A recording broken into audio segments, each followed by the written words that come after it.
বিচারপতি যে তার আগে কোনো ডেটে আগে হিয়ারিং করানো। কমিশনের অ্যাডভোকেট ছিলেন এস এম মুখার্জি স্যার, ওনার তার আগে ডেট অ্যাভেলেবেল নাই। উনি তার আগে 20 তারিখের আগে ফাঁকা নেই, উনি ব্যস্ত থাকবেন, তাই 20 তারিখ ডেটটা ফিক্সড হয়েছে দুপুর সোমবার। আর সুপ্রিম কোর্টের সাদাকাতার যে হিয়ারিং 1924 সিডি, ওই হিয়ারিংটা 3 মে আছে, 3 তারিখ।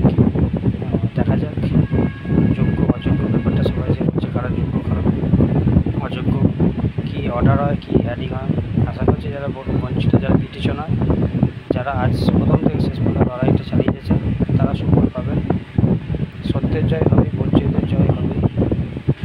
আর সাদা খাতায় যারা আছেন তারা যতই লাফালাফি করুন না কেন, আমরা আশাবাদী যে পিটিশনার যারা আছেন তারা যোগ্য বিচার পাবেন, যারা বঞ্চিত আর যোগ্য বিচার পাবেন। কারণ বঞ্চিতদের যে কত রকমভাবে তাদেরকে বঞ্চনা করা হয়েছে, এসএসসি কত রকমভাবে বঞ্চিত করেছে, বঞ্চনা করেছে, এটা একমাত্র তারাই জানে।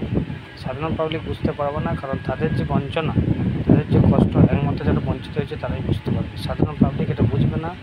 মানে একটা শিক্ষিত যোগ্য বেকার MA BEd করা ছেলে, তাদের যে কী কষ্ট, বেকারের যে যন্ত্রণা, যোগ্য বেকারের যে শিক্ষিত বেকারের যে যন্ত্রণা একমাত্র তারাই বুঝতে পারবে। তাই কে কী বলছে ভাবার কোনো ব্যাপার নেই। আমরা আমাদের লড়াই চালিয়ে যাব, আমরা শেষ পর্যন্ত আছি এবং থাকব।